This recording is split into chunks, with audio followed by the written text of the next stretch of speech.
Ladies and gentlemen, good evening. Before the age of 13, I had read the Bible from cover to cover. I love the instrument. I really loved the Bible. And eventually, life directed me to where I am today. I left a legal practice and the lecturership, what Americans would call professorship in law, and came to the United States and studied for an MA and a PhD in religious studies. This tells the story that I am a man that loves things of faith. I know the Bible. There are some stories I read about in the Bible, or some events I read about in the Bible, and I was troubled.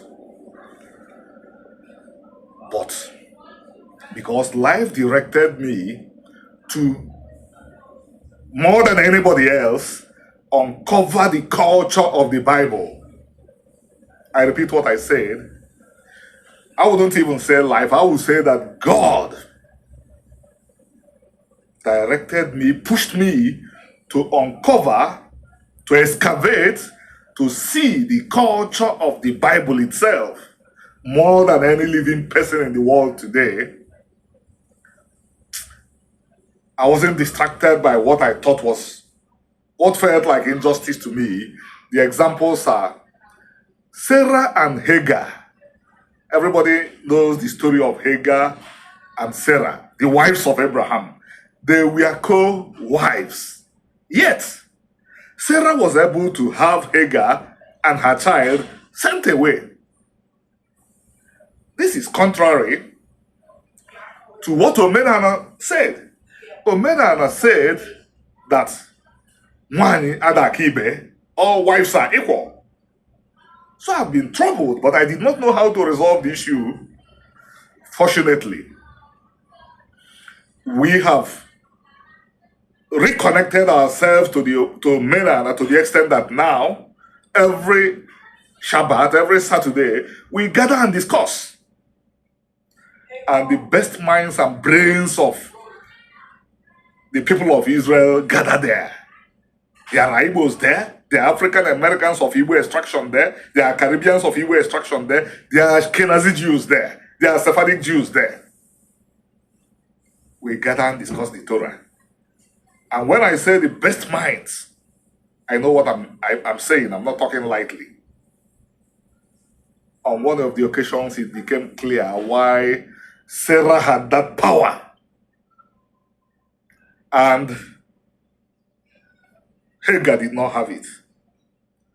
Among the Igbo, the largest group of Israelites in the world, if a married woman could not produce a child, she had full rights to marry a wife, to get a wife who will procreate with her husband. That was what Sarah did with Hagar. And that wife of the woman is subject to the woman more than to the man. A friend was asking me, what has Chimamanda Ngozi Adichie got to do with this? Chimamanda Ngozi Adichie was asked this question. I don't see the question she was asked, but her responses showed me that she was asked. There is a culture, a tradition of women marrying women among your Igbo people. Well, let's not get into her answers, but her answers were programmed to titillate. She's too young, probably too young to know about the tradition I mentioned, but she's quite traditional. So if she did not know, she would know. Of course, she knew that women marry women among the Igbos, but let's just leave it at that. She did not explain why that form of marriage took place and the rights. What I'm sure she does not know was the rights of the wives. The woman that married that woman has the rights a man would usually have over his wife and more. That was why Sarah was able to send Hagar away, because Hagar was the wife of Sarah, not the wife of Abraham. Because it was Hagar that said, "Take my handmaiden." Then, another area that troubled me, another event that troubled me, another story that troubled me was Ishmael came into the world before Isaac. Why was Isaac treated as the first son? I didn't lose my faith because I had studied the story of Abraham and seen that the gentleman was kind.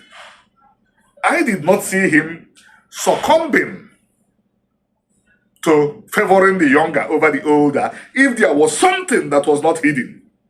Something that the scribes of Israel who wrote the Torah did not think it was necessary to write down, because they were writing for people that know their culture. Omenana again solves the problem.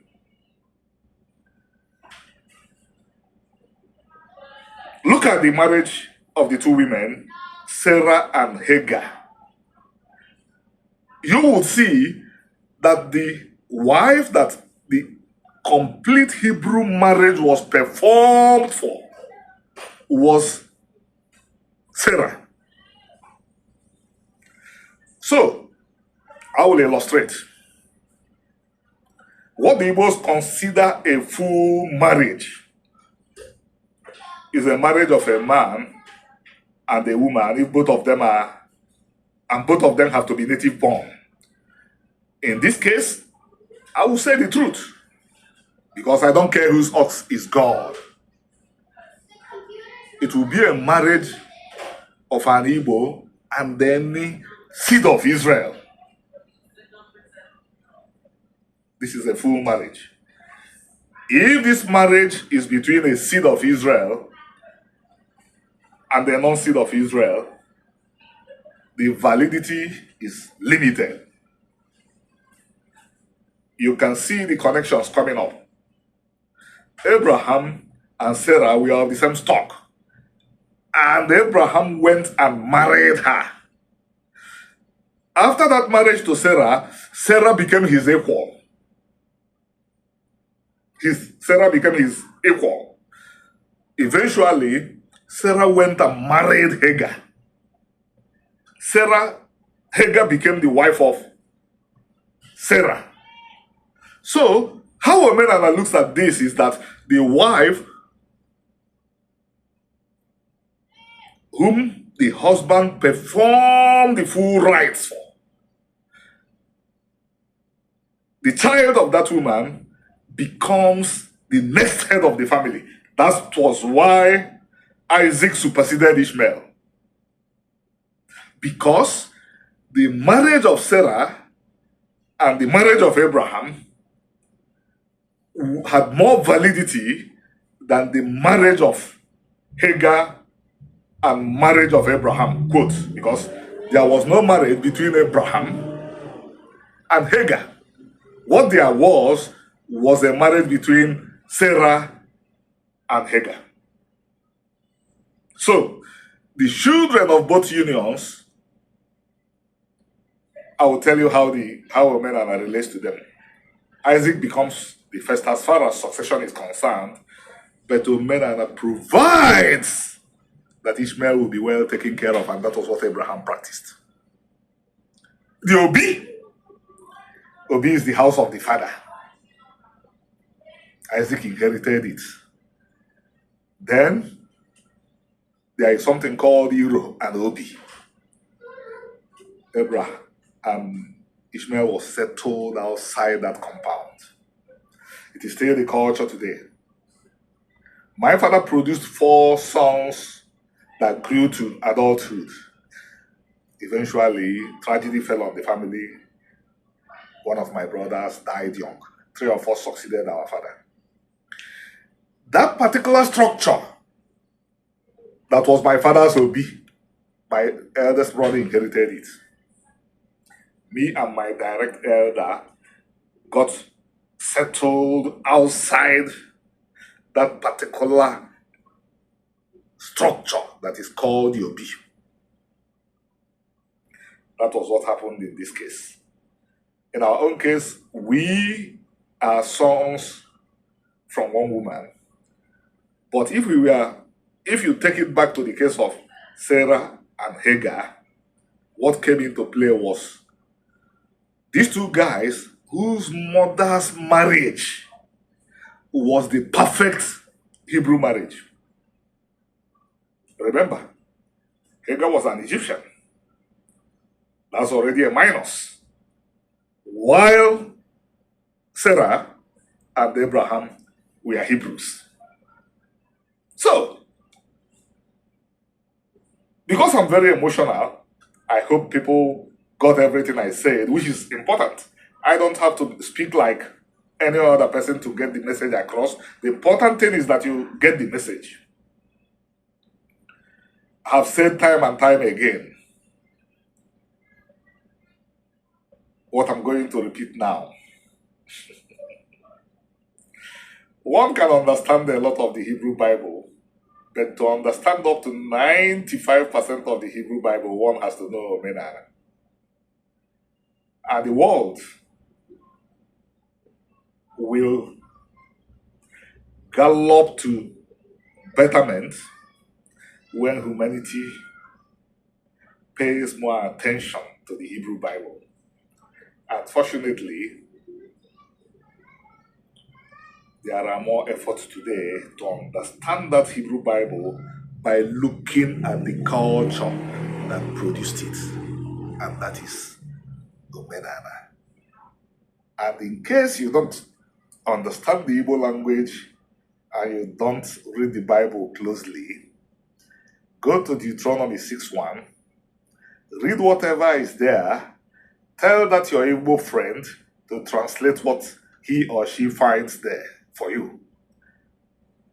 But before you get to that, your Igbo friend, let me tell you what you will see in Deuteronomy 6:1. You will see Omenana. When the Lord God of Israel had finished speaking to his people through Moses, the Lord God of Israel concluded that particular part of his encounter or engagement with the people of Israel by telling the people of Israel, everything you have been taught are things you will do in the land. Omenana means literally things you will do in the land. We have supremacists today, Okibiri like myself, and I want to tell them, Omenana is the descriptive of the religion and culture of the entire Israelite people. It is not only a bequest to only the Igbo people, it belongs to all the Israelites. Omenana is the ancestral religion of everybody that came out of Israel. Whether they know it or not is irrelevant. The important thing is that it is what God said. And on this note, I tell you to have a great night.